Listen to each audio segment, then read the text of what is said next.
Hi everyone, in this video I want to show you how you can create a table like table 1 in the Excel or spreadsheet. So it's pretty easy, but I need to go through the terms first to show you how you can input the formula in the Excel, what are the formula you have to use for each of these terms, like the delta easting, delta northing, delta head. Some of them are very easy, you know them from surveying A. But also I want to mention how you can calculate the sigma L, sigma D, sigma delta E, sigma delta N, and sigma delta H. So I've prepared a sample of Excel sheet for you guys because I didn't want to have a long video. But I will show you how you can create all of these yourself. So we will go through each of these terms individually. So before I go through this formula that you need to use to create this, first I want to show you what are the inputs. So what we are inputting in surveying, like any other surveying thing, we are measuring the slope distance, we are measuring the vertical angle or zenith angle, depends which one is in your setting, and bearing. So in our case, I've measured the zenith angle.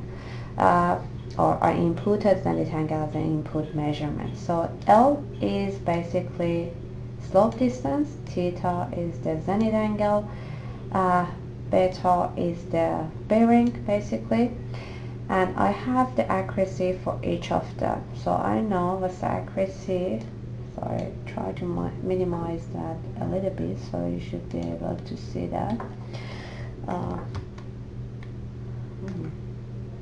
Maybe I should extend it. Yeah. Okay. You can see that the zenith angle accuracy is 5 seconds of arc. Slope distance is 5 millimeter plus and minus 5 millimeter plus 5 ppm. Bearing is basic 5 seconds of arc. So you need to remember these 5 seconds of arcs, they are in degrees. So what you need to do, if you want to use that, you have to convert it or even in Excel, if you have cosine and sine, it's basically reading the radian. So in the bearing and theta, like zenith angle, you have the option to create your own converter to convert degrees to degree minutes seconds, and then from that to basically radian. Or you can also use the function called radians, the first one, to convert it. So it's up to you basically. So I've converted mine,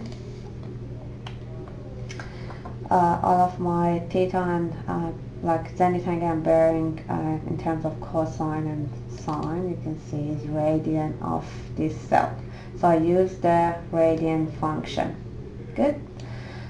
So you can do the same. You can create a table like that, or you can put the cosine in the formula directly. So it's really up to you. But I did it in this way to show you how you can convert degrees to radian. Hopefully you know by now, but just a reminder. Now, once you've done that, you can easily get the delta D, which is D, as we know, D is basically horizontal distance, so we can get the horizontal distance from slope distance, and we all know from surveying A that horizontal distance is L times sine of theta. So what I've did is, like, I choose that cell and times to sine of theta, which I had it from I've converted from degrees to radian, obviously, and then I create this cell. But let's say I didn't, so I delete this cell just to show you. Good.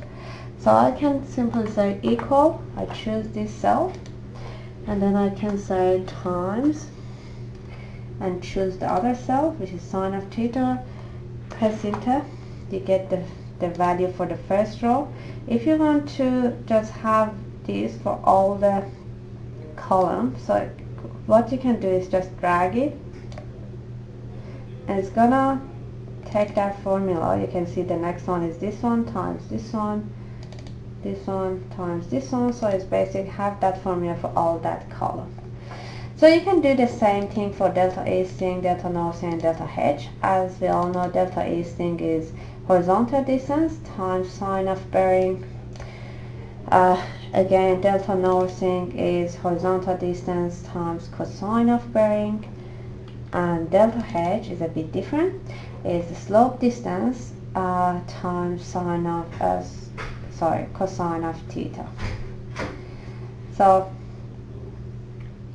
hopefully you all remember this formula from surveying A, and you should be able to put it here and get the value for delta AC, null sting, and delta H.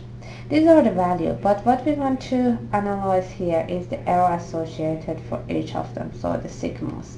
How changing the distance, theta, and bearing, zenith angle and bearing, can affect our accuracy of measurement if we have this certain accuracy.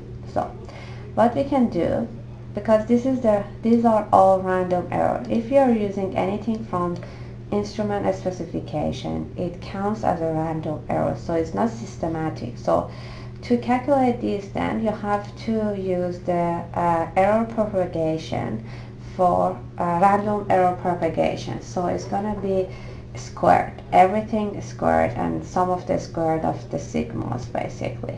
And we have the formula for that in the module, so I'm not going through that again. So let's start from delta sigma L. So sigma L, we know that how we can calculate sigma L from automated surveying system hopefully, but I just remind you. Let's have a look. I try to open a blank page so I can write down. Starting from, choose the sigma L, is basically can be calculated if our accuracy of distance measurement in our case is 5 millimeter plus 5 ppm part per million.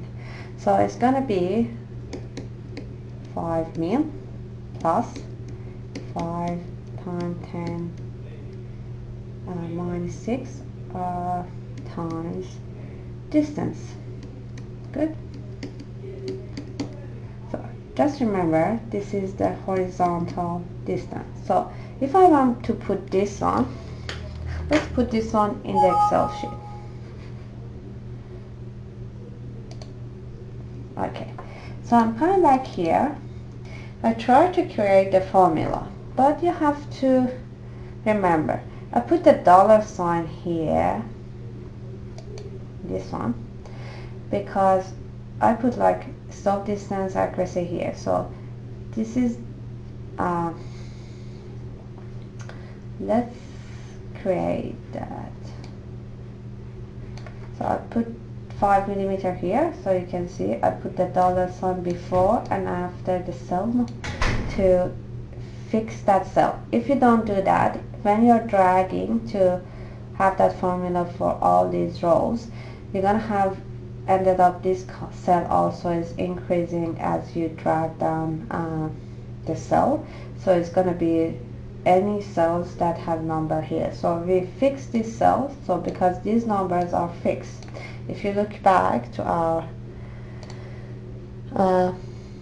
PowerPoint, you can see these numbers fixed.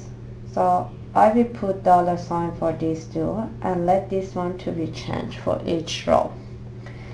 So I put dollar signs for 5 mil and 5 per ppm, and then times to distance, horizontal distance. So if I'm clicking here, you can see I put the dollar sign, so I have to use the horizontal distance. I put the wrong one in. Good. So I put the dollar sign for 5 mil and 5 ppm, as you can see, and then times of the horizontal distance. Then I can hit enter, and I can simply drag this one to change the number for the rest. The next one is sigma D, sigma delta E, sigma delta north, and sigma delta H. We do have the formula for each of them again in the module. There's an example, as you can see. There's a sigma 2 is error propagation for delta easting and delta northing. And remember that the sigma B should be in radians, so we have to convert it, which is a sigma of bearing or error associated with reading the horizontal angles. And then sigma D, as we all know, sigma D is the basically can be calculated again from this formula up here. So we have the formula in the text. You can go and just see the formula, and all you can do is just come back to the Excel sheet, put the formula in. As you can see, just try one of them. We did for delta sigma L. Let's do sigma for sigma D. So I have the formula here, and I can duplicate that formula. So it's SQRT, because it's sigma 2. When you want to create a sigma, you have to put SQRT. So is SQRT, and then is beta, which is the slope distance, as you can see, times cosine of theta, and then again I put the dollar sign for the sigma because this is the constant value. It doesn't change with the rows, so so there's a constant, so I put the dollar signs before and after that cell, and then times to squared plus, so plus sine of theta times I10, which is the sigma L. Again, I didn't put dollar sign for this one because, as you can see, sigma L is changing for any of my observations. So if I'm changing my observation, sigma L is going to be different. So the only element you have to put the dollar sign is sigma theta, which is accuracy of measuring the vertical angle, which is 5 seconds of arc. Again, remember to convert it to radian, so I use this one, which is converted to radian.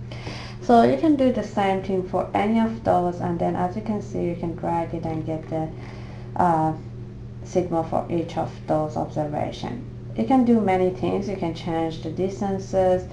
For example, I can change the distances from 200 to 500.